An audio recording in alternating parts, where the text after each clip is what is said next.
मेरे प्यारे दोस्तों, स्वागत है आपका अपना YouTube channel motive happy study पर। हम लोग एसएससी में टीसीएस द्वारा अब तक पूछे गए सभी प्रश्नों के आधार पर एसएससी जीडी 2025 और एसएससी के सभी एग्जाम के लिए सब्जेक्ट वाइज जीके जीएस और करंट अफेयर की सटीक और शानदार तैयारी कर रहे हैं। इससे आपकी तैयारी को सटीक डायरेक्शन और परीक्षा में बेहतर लाभ मिलेगा। इसका आज का पहला क्वेश्चन है, सार्वभौम तथा स्वतंत्र राज्यों के एक स्वैच्छिक संघ को क्या कहते हैं? तो सार्वभौम तथा स्वतंत्र राज्यों के एक स्वैच्छिक संघ को क्या कहते हैं? तो ये कहा जाता है परिसंघ कहा जाता है ना। इसका करेक्ट आंसर हो गया परिसंघ। ठीक है, यहाँ पर कुछ इंपॉर्टेंट क्वेश्चन पूछा जाता है, जैसे कि भारत राज्यों का संघ है, ये किस अनुच्छेद में कहा गया? तो अनुच्छेद 1 में कहा गया। ठीक है, भाग भी पूछे तो भाग 1 ही हो जाएगा। ठीक है, भाग 1 में और अनुच्छेद 1 में भारत राज्यों का संघ है, ये कहा गया। ठीक है, भाग 1 में है क्या? तो भाग 1 में अनुच्छेद 1 से 4 तक है और संघ और उसका राज्य क्षेत्र से संबंधित है। ठीक है, एक महत्वपूर्ण अनुच्छेद याद रखना है आपको कि नए राज्यों का गठन या तो स्थापना किस अनुच्छेद में? तो अनुच्छेद 2 में है। ठीक है, नए राज्यों का गठन और स्थापना किस अनुच्छेद में? तो अनुच्छेद 2 में है। और अनुच्छेद 3 में क्या है? तो अनुच्छेद 3 में है कि राज्य का निर्माण तथा सीमाओं या नामों में परिवर्तन। ठीक है, राज्य का जो सीमा में चेंज हो सकता है, या तो होता है या तो नाम में परिवर्तन होता है, या तो राज्य का निर्माण, ये अनुच्छेद 3 में दिया हुआ है। ठीक है, तो ये याद रखना है। नेक्स्ट है, मणिपुर, मेघालय और त्रिपुरा देश के अंतर्गत राज्य बन गए। तो ये कब बना था ये राज्य? ठीक है, तो इसका करेक्ट आंसर है ये उत्तर पूर्वी प्रतिधारण पुनर्निर्माण अधिनियम 1971 में बना था। ठीक है, उत्तर पूर्वी प्रतिधारण, देखिए उत्तर पूर्वी यहाँ भी दिया हुआ है, तो इसलिए कन्फ्यूजन ना हो तो थोड़ा सा ध्यान रखना है। यहाँ क्या उत्तर पूर्वी क्षेत्र पुनर्गठन अधिनियम 1971, लेकिन यहाँ क्या उत्तर पूर्वी प्रतिधारण पुनर्निर्माण अधिनियम 1971 के द्वारा ये बना था। ठीक है, तो कौन कौन सा राज्य? मणिपुर, मेघालय और त्रिपुरा। अगर अलग अलग भी अगर पूछ लिया जाए कि मणिपुर राज्य की स्थापना कब हुआ था, तो हुआ था 1972 में, मेघालय का भी 1972 में और त्रिपुरा का भी 1972 में। यानी कि ये अधिनियम था 1971, लेकिन इसका स्थापना कब हुआ? मणिपुर, मेघालय और त्रिपुरा का स्थापना 1972 में हुआ था। ठीक है, तो ये याद रखना है। मणिपुर की राजधानी कहाँ है? तो मणिपुर की राजधानी है इम्फाल, मेघालय की राजधानी है शिलोंग और त्रिपुरा की राजधानी अगरतला है। नेक्स्ट है, केंद्र राज्य संबंधों से संबंधित मुद्दों की जांच के लिए केंद्र सरकार ने किस आयोग की नियुक्ति की थी? तो केंद्र राज्य संबंध जो है ये संबंधित है सरकारी आयोग है ना। सरकारी आयोग का संबंध किससे है? तो केंद्र राज्य संबंध से ये रिलेटेड है। ठीक है, तो इसका आंसर क्या हो गया? सरकारी आयोग हो गया। ठीक है, इसी तरह एक प्रश्न आता है कि किस आयोग ने सरकारी सेवाओं के सभी स्तरों में ओबीसी उम्मीदवारों के 27% आरक्षण की सिफारिश किया था? तो 27% आरक्षण ओबीसी के लिए किस आयोग ने सिफारिश किया था? तो मंडल आयोग ने किया था। ठीक है, तो याद रखना है मंडल आयोग। नेक्स्ट है, संघवाद के संस्थागत तंत्र में कितनी राज्य व्यवस्थाएं होती है? तो संघवाद के संस्थागत तंत्र में कितनी राज्य व्यवस्थाएं होती है? तो 2 राज्य व्यवस्थाएं होती है। इसका आंसर हो गया 2। ठीक है, एक होता है क्षेत्रीय स्तर पर और दूसरा राष्ट्रीय स्तर पर, तो यही 2 होते हैं। ठीक है, अच्छा, भारत में कैसी नागरिकता है? तो भारत में एकल नागरिकता है जो कि ब्रिटेन से लिया गया है। नेक्स्ट है, जम्मू कश्मीर पुनर्गठन अधिनियम किस वर्ष पारित किया गया था? तो जम्मू कश्मीर पुनर्गठन अधिनियम ये पारित हुआ था 2019 में। ठीक है, यहाँ से 2 कतई जहर प्रश्न याद रखना है कि जम्मू कश्मीर राज्य का जो है केंद्र शासित रूप में ये कब गठित हुआ था? तो 31 अक्टूबर 2019। ठीक है, काफ़ी महत्वपूर्ण प्रश्न है, याद रखना है। जम्मू कश्मीर का केंद्र शासित प्रदेश के रूप में गठन कब हुआ था? 31 अक्टूबर 2019 को। ठीक है, लद्दाख का भी केंद्र शासित प्रदेश के रूप में गठन कब हुआ था? तो यही 31 अक्टूबर 2019 को हुआ था। ठीक है, यानी कि लद्दाख और जम्मू कश्मीर, ये दोनों केंद्र शासित प्रदेश कब बना था? 31 अक्टूबर 2019 को, ठीक है। काफ़ी महत्वपूर्ण प्रश्न है ये, ऐसे के प्रश्न पूछा हुआ है, ठीक है। तो इसलिए ऐसे याद रखना है इसको। अक्टूबर, वहाँ ऑप्शन में दिसंबर भी रहेगा, ध्यान रखना है अक्टूबर वाला है ना, 31 अक्टूबर 2019 को, ठीक है। बात करते हैं जम्मू कश्मीर से, तो एक क्वेश्चन आता है कि सर्वाधिक केसर का उत्पादक राज्य कौन सा है? तो सर्वाधिक और एकमात्र केसर का उत्पादक राज्य है जम्मू कश्मीर है। और राज तरंगनी का संबंध किससे है? तो कश्मीर के इतिहास से है। राज तरंगनी लेखक कौन है? तो है कल्हन। और लद्दाख से एक क्वेश्चन याद रखना है, भारत में सबसे कम वर्षा कहाँ होती है? तो लद्दाख की राजधानी लेह में होती है। नेक्स्ट है टाइप 7, यहाँ पर स्टार्ट होता है प्रश्न, ठीक है। पहला क्वेश्चन है कि देश के फैसले भारत के बाकी सभी न्यायालयों को मान्य होते हैं। तो ये कॉमन सेंस वाला सवाल हो गया कि किसके फैसले भारत के सभी न्यायालयों को मान्य होते हैं? तो भारत का जो सुप्रीम कोर्ट का न्यायालय रहेगा वो सभी को मान्य होंगे, ठीक है। तो इसका आंसर हो जाएगा ऑप्शन नंबर 1 हो जाएगा, ठीक है।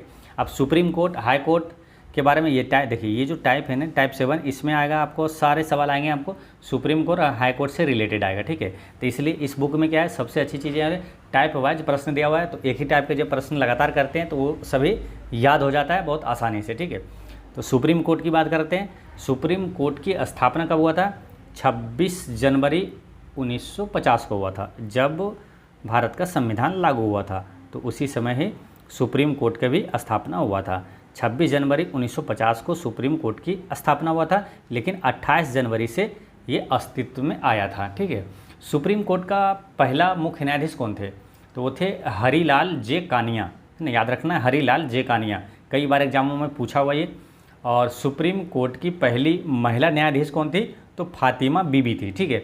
एक चीज़ ध्यान रखना, सुप्रीम कोर्ट का अभी तक कोई भी मतलब महिला मुख्य न्यायाधीश नहीं बनी है, ठीक है।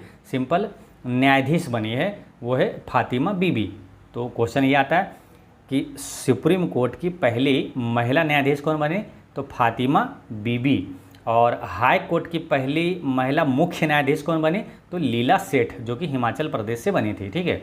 लीला सेठ क्या है? हाई कोर्ट के मुख्य न्यायाधीश बने थे, लेकिन सुप्रीम कोर्ट का भी मुख्य न्यायाधीश कोई भी महिला नहीं बनी है, ठीक है।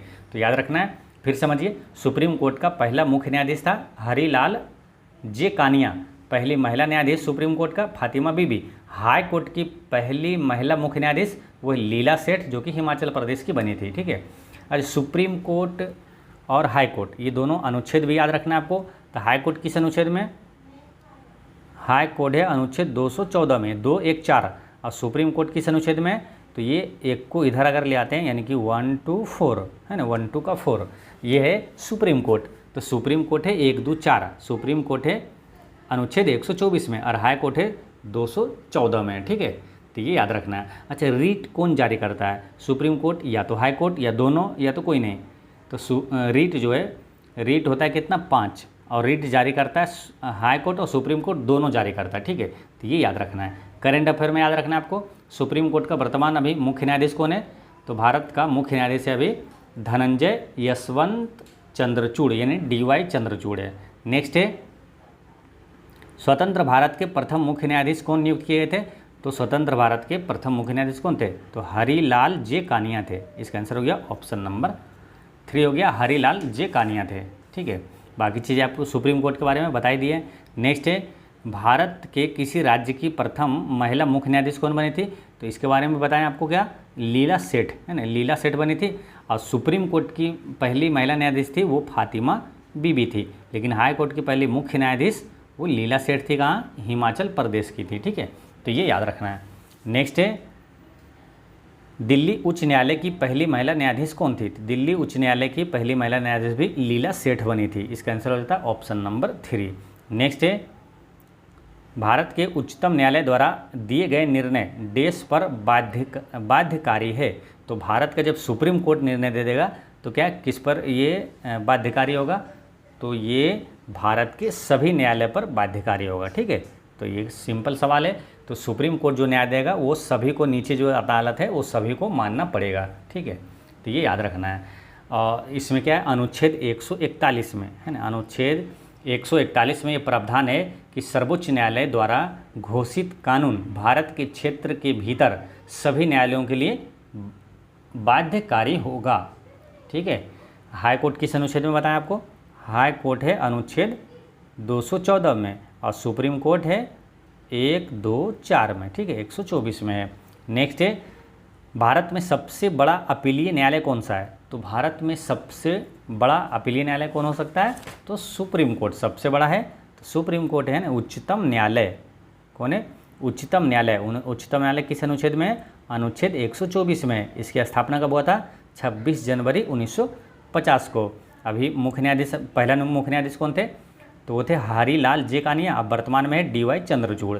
नेक्स्ट है सर्वोच्च न्यायालय के न्यायाधीश को हटाने के लिए 108 संसद सदस्यों द्वारा हस्ताक्षरित प्रस्ताव पहली बार किस वर्ष में लाया गया था? तो ये 1991 में लाया गया था पहली बार, ठीक है, 1991 में। अच्छा, अनुच्छेद 108 में क्या है? जैसे यहाँ 108 संसद सदस्य, इसी से रिलेटेड क्या अनुच्छेद 108 में याद रखना क्या कि संसद का संयुक्त अधिवेशन जो राष्ट्रपति बुलाता है वो किस अनुच्छेद के तहत? अनुच्छेद 108 के तहत, ठीक है, तो ये भी याद रखना है। नेक्स्ट है भारत के सर्वोच्च न्यायालय द्वारा की गई व्याख्या के अनुसार फ़ोन कॉल का दोहन यानी टेपिंग संविधान के अनुच्छेद डेस में प्रदान किए गए मौलिक अधिकार का उल्लंघन करता है। तो यह है अनुच्छेद 21 का उल्लंघन करता है, ठीक है, अनुच्छेद 21 में प्रदान किए गए मौलिक अधिकार का उल्लंघन करता है, ठीक है। ये 4 ऑप्शन था, इसके आंसर क्या है? अनुच्छेद 21 में, ठीक है। तो एक बार क्वेश्चन फिर समझिए। भारत के सर्वोच्च न्यायालय द्वारा की गई व्याख्या के अनुसार फ़ोन कॉल का टेपिंग जो है वो संविधान के अनुच्छेद 21 में प्रदान किए गए मौलिक अधिकार का उल्लंघन करता है। तो अनुच्छेद 21 में क्या? प्राण एवं दैहिक स्वतंत्रता है, ठीक है, तो ये ध्यान रखना है। और ये सब मौलिक अधिकार के अंतर्गत आता है। मौलिक अधिकार भाग 3 में अनुच्छेद 12 से 35 तक है। मौलिक अधिकार कहाँ से लिया गया? तो अमेरिका के संविधान से लिया गया, भाग 3 में है। और भाग 3 को भारत का मेगना कार्टा कहा जाता है। नेक्स्ट है निम्नलिखित में से कौन तेलंगाना की पहली महिला मुख्य न्यायाधीश है? तो तेलंगाना की पहली महिला मुख्य न्यायाधीश वो है हेमा कोहली। इसका करेक्ट आंसर है हेमा कोहली। नेक्स्ट है कि निम्न में से किस वर्ष में ईस्ट इंडिया कंपनी द्वारा कलकत्ता में सर्वोच्च न्यायालय की स्थापना की गई थी? तो कलकत्ता में सर्वोच्च न्यायालय की स्थापना ये कब किया गया था? तो इसका करेक्ट आंसर है 1773 है ना। ईस्ट इंडिया कंपनी द्वारा 1773 में सर्वोच्च न्यायालय कोलकाता में स्थापित हुआ था। नेक्स्ट है स्वतंत्रता के बाद निम्न में से किस वर्ष में भारत का सर्वोच्च न्यायालय अस्तित्व में आया? तो इसकी सर्वोच्च न्यायालय जो है सुप्रीम कोर्ट की स्थापना हुआ था 26 जनवरी 1950 को, लेकिन अस्तित्व में आया था ये 28 जनवरी 1950 को, ठीक है। तो 1950 इसका आंसर हो जाएगा, ऑप्शन नंबर 3 हो जाएगा। नेक्स्ट है निम्न में से कौन भारत का पहला लोकपाल बना? तो भारत का पहला लोकपाल कौन था? तो भारत का पहला लोकपाल था पिनाकी चंद्र घोष। इसका करेक्ट आंसर है पिनाकी चंद्र घोष, ठीक है। और वर्तमान में भी याद रखना है कि वर्तमान करेंट अफेयर में भारत का जो वर्तमान लोकपाल है वो कौन है? अजय मानिकराव खानविलकर। अजय मानिकराव खानविलकर है, ठीक है, तो ये याद रखना है। अच्छा, भारत में लोकपाल की स्थापना कब हुआ था? तो 1 जनवरी 2014 को हुआ था। 1 जनवरी 2014 को भारत में लोकपाल की स्थापना हुआ था, ठीक है। देखिए ये जो लोकपाल होता है वो केंद्रीय स्तर पर होता है, यानी कि राष्ट्रीय स्तर पर भ्रष्टाचार और कुप्रशासन की शिकायतों का निपटारा करता है, वो ये लोकपाल है, ठीक है। और राज्य स्तर पर भ्रष्टाचार और कुप्रशासन की शिकायतों से निपटने वाला प्राधिकरण कौन सा है? तो वो है लोकायुक्त, यानी कि राज्य स्तर पर लोकायुक्त कहलाता है और राष्ट्रीय स्तर पर लोकपाल कहा जाता है। नेक्स्ट है निम्नलिखित में से सबसे पुराना उच्च न्यायालय कौन सा है? तो सबसे पुराना उच्च न्यायालय जो हाईकोर्ट है वो कलकत्ता उच्च न्यायालय है। कलकत्ता हाईकोर्ट की स्थापना 2 जुलाई 1862 को हुआ था, ठीक है। अच्छा, वर्तमान में अभी कितना हाईकोर्ट है? तो वर्तमान में 25 हाईकोर्ट है। और 25वां हाईकोर्ट कौन सा है? तो आंध्र प्रदेश हाईकोर्ट है जो कि अमरावती में स्थापित है, ठीक है। अच्छा, पटना हाईकोर्ट की स्थापना कब हुआ था? तो पटना हाईकोर्ट की स्थापना 1916 में हुआ था। अब पटना हाईकोर्ट जब भी पढ़ना है तो पटना विश्वविद्यालय भी साथ में रिवीजन कर लेना है, क्योंकि पटना विश्वविद्यालय की स्थापना 1917 में हुआ था, ठीक है। तो पटना हाईकोर्ट की 1916 और पटना विश्वविद्यालय की 1917 में हुआ था। नेक्स्ट है, सर्वोच्च न्यायालय का न्यायाधीश अपना त्यागपत्र किसे सौंप सकता है? तो सर्वोच्च न्यायालय का न्यायाधीश अपना त्यागपत्र भारत के राष्ट्रपति को सौंपता है। ठीक है। संविधान के अनुच्छेद 124(2) के अनुसार सुप्रीम कोर्ट का कोई न्यायाधीश राष्ट्रपति को पत्र लिखकर अपने पद से त्यागपत्र दे सकता है। ठीक है, तो ये ध्यान रखना है। संविधान के अनुच्छेद 124(2) में, अनुच्छेद 124 के 2 में के अनुसार सुप्रीम कोर्ट का कोई न्यायाधीश राष्ट्रपति को पत्र लिखकर अपना पद से त्यागपत्र दे सकता है। सुप्रीम कोर्ट के न्यायाधीश की सेवानिवृत्ति आयु कितनी है?